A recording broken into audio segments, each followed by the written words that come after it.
வணக்கம் நண்பர்களே. இந்த நிலத்தடி பொருளாதாரம் அப்படின்னு ஒரு சப்ஜெக்ட் இன்றைக்கி நான் பார்த்தேன் வலைதளங்களில். அதாவது கச்சா எண்ணெய், இயற்கை எரிவாயு என்ற எரிசக்தியாக நாம் பயன்படுத்தக்கூடிய அந்த பொருட்கள் நிலத்தடியிலிருந்து கிடைக்கிறது. மிக அதிகமாக கிடைப்பது வளைகுடா நாடுகளிலும், ஈரான், ஈராக் போன்ற நாடுகள், மத்திய கிழக்கு நாடுகளில், மிடில் ஈஸ்ட். இந்த நிலத்தடி பொருளாதாரம் உலகினுடைய பல பொருளாதார தாக்கங்களுக்கு அடிகோலாக இருக்கிறது, அடிப்படையாக இருக்கிறது. அப்படி வைத்துக்கொள்ளலாம். எப்படி சொல்கிறீங்க? இந்த இதுதான் உலகத்தில், இது ரொம்ப காஸ்ட்லி, இதை வச்சு தான் நம்ம எரிசக்தியே இருக்குது, நம்மளுடைய அன்றாட பயன்பாட்டில் இருக்குது அப்படிங்கிறதுக்காக அதை கைப்பற்றுவதற்காக அந்த எண்ணெய் கிணறுகள் இருக்கும் நாடுகள், அந்த எண்ணெய் கிணறை கைப்பற்ற நினைக்கும் வல்லரசுகள், இவங்க ஒரு இராணுவம், இந்த இராணுவத்துக்கு ஒரு செலவு, இதனால் ஏற்படும் வெளியுறவு கொள்கைகள் மாற்றம், இப்படின்னு ஏகப்பட்ட தாக்கங்களுக்கு இந்த நிலத்தடி பொருளாதாரம் தான் காரணமாக இருக்குது. அப்போ என்ன பண்ணலாம் அப்படின்னு ஒரு கேள்வி வருது இல்லையா? நீங்கள் சொல்கிறது பார்த்தா அப்போ அதை நம்பி தானே நம்ம எல்லாத்துக்குமே இருக்கோம். ஏன் நீங்கள் மாற்று எரிசக்தி துறையை நோக்கி போகக்கூடாது?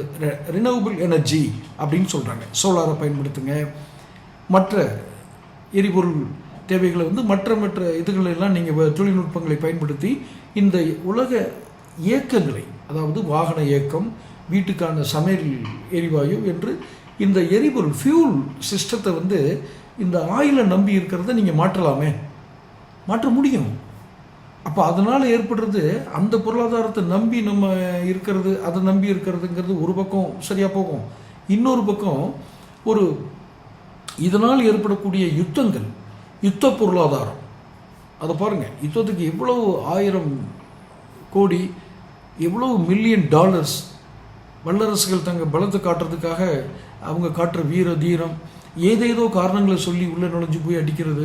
அப்போ அதை நம்பி இருக்கிறதுனால தானே இவ்வளவும்.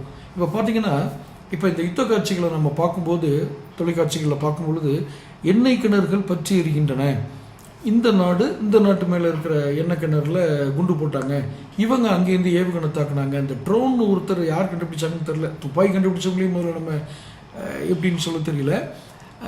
அதுக்கப்புறம் இந்த ட்ரோனை கண்டுபிடிச்சது, ட்ரோன்லாம் எதுக்கு பயன்படுதுன்னு பாருங்கள். ட்ரோன் கண்டுபிடிக்கப்பட்ட போது அது பயன்பட்ட விதம் வேறு.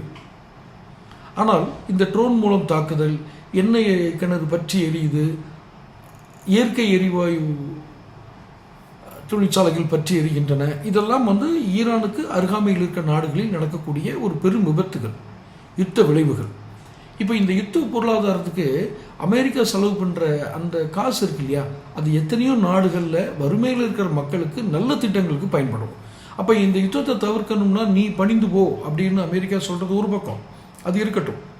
அது ஹமாஸ் போன்ற தீவிரவாதிகளை ஒழிக்கணும், அவங்களே எல்லாத்தையும் கைப்பற்றிக்கிறாங்க. இப்போ பாருங்கள், அடுத்து அதுதான் ரொம்ப முக்கியம். ஒரு பக்கம் வல்லரசுகள் அந்த எண்ணெய் வளத்தை பயன்படுத்துறதுக்கு முன்னெடுத்து வருவாங்க. ஏற்கனவே அந்தந்த நாடுகளில் வாழ்கிற அந்த நாட்டு குடிமக்கள் அவங்க ஆயுத குழுக்களாக மாறிடுறாங்க, அதை பாதுகாக்கிறேன்னு சொல்லிட்டு. ஸோ இதில் எந்த இடம் நமக்கு புரியல அப்படின்னா, அது ஒரு எரிசக்தி பயன்பாடு உள்ள ஒரு பொருள். அந்த பொருளுக்கு ஏன் நீங்கள் ஒரு பக்கம் ஆயுத குழு, ஒரு பக்கம் வல்லரசுகள், இவங்களுக்கிடையே போர், இதை நம்பி பிழைக்க வந்தவங்களுக்கு ஏற்படுற வேலை இழப்பு யோசனை பாருங்கள்.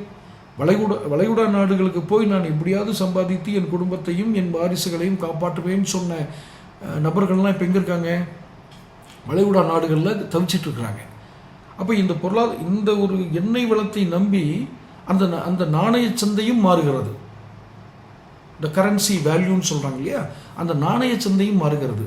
ஒரு பொருளாதார தாக்கம், வேலை இழப்பு, புவிசார் அரசியலை நிர்ணயிக்கக்கூடியது, வெளியுறவு கொள்கைகளை நிர்ணயிக்கக்கூடிய வல்லமை இந்த நிலத்தடி பொருளாதாரம் அப்படின்னு நான் இப்போ சமீப காலமாக அந்த வலைதளங்களில் பார்த்த அந்த ஒற்றை வார்த்தை தானே உலக பொருளாதாரத்தையே அச்சுறுத்துகிறது.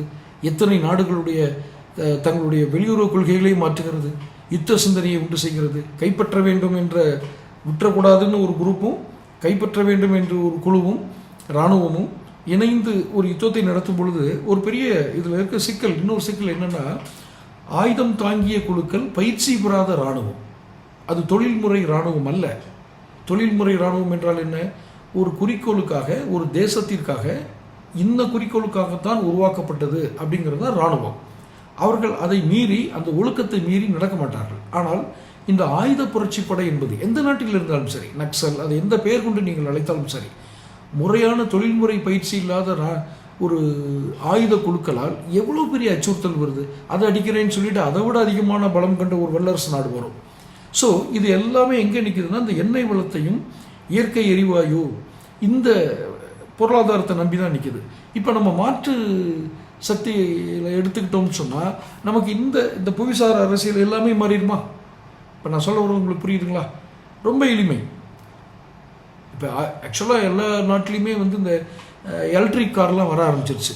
அதான் ரினியூவபிள் எனர்ஜி, மாற்று எரிசக்தி. இது மிக முக்கியமாக நம்ம இப்போ கவனிக்க வேண்டிய ஒரு வார்த்தையாக இருக்குது. அதுக்கு தான் இவ்வளோ நேரம் நான் சொன்னது. இவ்வளோ விளைவுகளையும் கடந்து இந்த மாற்று எரிசக்தி என்ற ஒரு துறையை நாம் வளர்ச்சியில் எடுத்தால் நமக்கு எத்தனை நன்மைகள் என்பதற்காகத்தான் இந்த பதிவு. ஸோ வேலைவாய்ப்பு, இன்றைக்கி வளைகுடா நாடுகளில் வேலை பார்க்குறவங்க, அந்த பொருளாதாரத்தை நம்பி இருக்கிறவங்க, இவங்க எல்லாத்துக்கும் ஒரு ஆறுதலான செய்தி என்னென்னா, உலகம் மாற்று வழிகளிலும் சிந்திக்கிறது. அப்போ இந்த பொருளாதார வளர்ச்சி வேறு வகையில் செல்லும். தொடர்ந்து பேசுவோம். சேனல் சப்ஸ்கிரைப் பண்ணி